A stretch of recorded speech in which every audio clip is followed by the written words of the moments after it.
नमस्कार मंडळी. तर आज करायचं होतं वाटतं सोड्याचं कालवण. आमच्या आई बोलल्या आणि मी ना हे पहिल्यांदा बघितलं. हे बघा, हा नॉन-व्हेजचा प्रकार आहे. मला पण माहीत नव्हतं. तर आमच्या आईने याच्या अगोदर कालवण केलं होतं आणि ते ना गरम पाण्यामध्येच भिजवायला घालायला लागतात. कारण ना ते फुगतात गरम पाण्यामध्ये त्याच्यामुळं.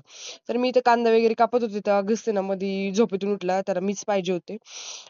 तर हे बघा मी इथं कांदा, लसूण, आलं सगळं रेडी करून ठेवले मसाल्यासाठी आणि अगस्त उठला होता. त्याची झोप तर काही झाली नव्हती, पण चाललं होतं त्याचं थोडंसं बार.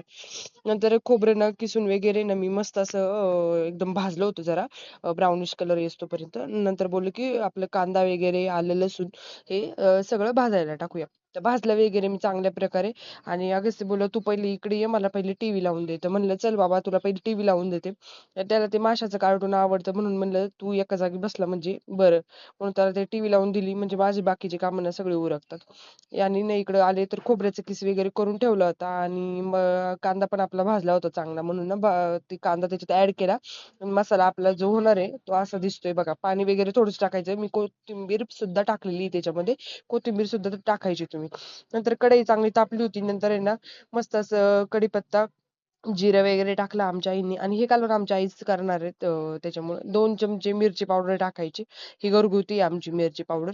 ती झाल्यानंतर आहे ना इथे कांदा लसूण मसाला आम्ही 1.5 चमचा टाकतो आणि जसं आपल्याला तिखट लागेल ना तसे मसाले टाकायचे घरचे आणि हे ना धना पावडर 2 चमचे आणि आपला चिकन मसाला असेल ना तो पण टाकायचा 1.5 चमचा. हळद वगैरे हे सगळं ऍड करायचं त्याच्यामध्ये. चांगलं परतून वगैरे घ्यायचं आणि मग याच्यामध्ये ते आपले गरम पाण्यामध्ये भिजवलेले सोडे ना हे त्याच्यामध्ये टाकायचे. बघा आमच्या आई कशा टाकतायत आणि ते चांगले टर्म फुगलेले बरं का जरा. नाही तर पहिले जर बघितले ना एकदम असे हे होते. तर आता चांगले फुगलेले आणि ते टाकलं त्याच्यात मसाला वगैरे आणि जो आपला मसाला जे आपण केलेला आहे ना तो पण याच्यामध्ये टाकलेला आहे आमच्या आईंनी आणि मस्त असं बघा कसं भारी दिसतंय ना. ते झाल्यानंतर आहे ना परतलं वगैरे त्याला चांगल्या प्रकारे आणि आपलं थोडंसं पाणी ऍड करायचं. आपल्याला जसं कालवण लागते आता किती माणसांचं करायचं त्यानुसार असते. मला तर हे काजू सारखंच वाटत होतं. खूप वेळा म्हणलं, "आई हे तर काजू सारखंच वाटते." आई म्हणलं, "नाही हे सोड्याचं कालवण आहे. हे नॉन-व्हेज प्रकार आहे हा." तर तरी वगैरे बघा मस्त अशी आली होती. म्हणजे कालवण रेडी झालं होतं.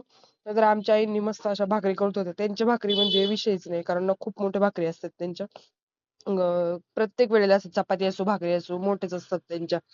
तर भाकरी वगैरे त्या नंतर आहे ना, करत मी होत्या. इतकी तर म्हण मोठी माझ्या ह्याच्याने भाकर नाही होऊ शकत बाबा, कारण मला नाही जमू शकत इतकी मोठी भाकर. बघा अशी मस्त टम फुगली. कालवण रेडी झालंय आणि हे बघा हे सोड्याचं कालवण आहे आणि ही भाकर आणि हा कांदा ओके. रेडी. स्माईल.